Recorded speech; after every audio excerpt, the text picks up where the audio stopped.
ಆತ್ಮೀಯರೇ, ಪವಿತ್ರ ಶುಕ್ರವಾರದ ದಿನ. ಇದು ಶುಭ ಶುಕ್ರವಾರ. ಯೇಸು ಸ್ವಾಮಿಯ ಪಾಡುಗಳನ್ನು, ಅವರ ಮರಣವನ್ನು ಧ್ಯಾನಿಸುವಂತಹ ದಿನ.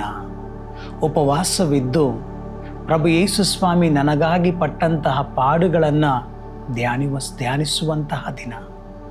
ಇಂದು ಯೇಸು ಸ್ವಾಮಿಯ ಪಾಡುಗಳ ಬಗ್ಗೆ ನಾವು ಹಲವಾರು ವಿಚಾರಗಳನ್ನು ಧ್ಯಾನಿಸುವಾಗ ಅವರನ್ನು ಶಿಲುಬೆಗೆ ಏರಿಸುವುದರ ಬಗ್ಗೆ ಧ್ಯಾನಿಸೋಣ. ಶಿಲುಬೆಯಲ್ಲಿ ಅವರನ್ನು ಏರಿಸುವುದಕ್ಕೆ ಮುಂಚೆ ಅವರು ಮಾಡೋದು, ಅವರನ್ನು ಮೊಳೆಗಳಿಂದ ಶಿಲುಬೆಗೆ ಜಡಿಯುತ್ತಾರೆ. ಒಂದು ಪ್ರಶ್ನೆ, ಯಾಕೆ ಯೇಸು ಸ್ವಾಮಿಯನ್ನು ಅವರು ಮೊಳೆಗಳಿಂದ ಶಿಲುಬೆಗೆ ಜಡಿಯುತ್ತಾರೆ? ಅವರನ್ನು ಹೇಗೆ ಕೊಲ್ಲಬೇಕಂತಿದ್ರು, ಹಾಗೆ ಕೊಂದಿರ್ಬೋದಲ್ಲ. ಯಾಕೆ ಅವರನ್ನು ಶಿಲುಬೆಯಲ್ಲಿ ಮೊಳೆಗಳೊಡೆದು ಅವರು ಕೊಂದರು? ಯಾಕಂತ ಹೇಳಿದ್ರೆ, ಯೇಸು ಸ್ವಾಮಿಗೆ ನೋವನ್ನುಂಟು ಮಾಡಬೇಕೆಂಬುದೇ ಅವರ ಒಂದು ಉದ್ದೇಶವಾಗಿತ್ತು.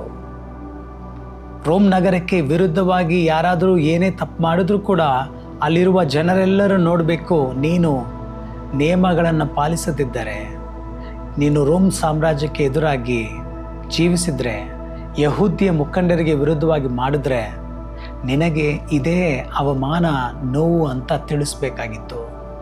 ಪ್ರತ್ಯೇಕವಾಗಿ ಅವರು ಯೇಸು ಸ್ವಾಮಿಗೆ ನೋವನ್ನುಂಟು ಮಾಡಿದರು. ಆಲೋಚನೆ ಮಾಡಿ, ಆ ಸಾವಿಗೆ ಮುಂಚೆ ಆ ಒಂದು ಮೊಳೆಗಳಿಂದ ಎಷ್ಟೊಂದು ಅವರು ನೋವನ್ನು ಅನುಭವಿಸಿರಬಹುದು. ಇವತ್ತು ಆತ್ಮೀಯರೇ, ಪ್ರಭು ಕ್ರಿಸ್ತರನ್ನು ಹಿಂಬಾಲಿಸುವ ನಾವು ಇತರರಿಗೆ ನೋವನ್ನುಂಟು ಮಾಡುವ ಕೆಲಸಗಳನ್ನು ಮಾಡುತ್ತಿದ್ದೇವೆಯೇ? Are we inflicting pain for others? ನಾವು ಯಾರಾದರೂ ಆ ಥರ ಮಾಡಿದ್ರೆ ಪ್ರಭು ಕ್ರಿಸ್ತರ ಹಿಂಬಾಲಕರು ನಾವಲ್ಲ.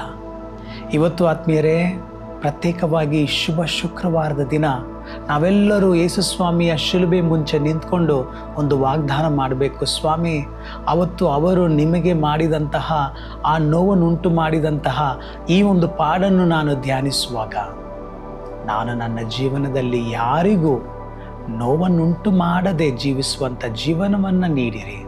ನನ್ನ ನಡೆಯಿಂದ, ನುಡಿಯಿಂದ ಇತರರ ಹುಣ್ಣಿಗೆ ಮದ್ದಾಕುವಂಥ ಮಾತುಗಳು ನನ್ನ ಮಾತುಗಳಾಗಲಿ. ಇತರರಿಗೆ ಸಾಂತ್ವನ ನೀಡುವ ಜೀವನ ನನ್ನ ಜೀವನವಾಗಲಿ. ನೋವಲ್ಲಿರುವವರಿಗೆ ನಿಮ್ಮಿಂದ ಬರುವಂತಹ ಆ ಒಂದು ಸಾಂತ್ವನವನ್ನು, ಸಮಾಧಾನವನ್ನು, ಸಂತೋಷವನ್ನು ನೀಡುವ ಜೀವನ ನನ್ನದಾಗಲೆಂದು ಆಶೀರ್ವದಿಸು ದೇವ ಎಂದು ಈ ಶುಭ ದಿನ ನಾವೆಲ್ಲರೂ ಪ್ರಾರ್ಥಿಸೋಣ.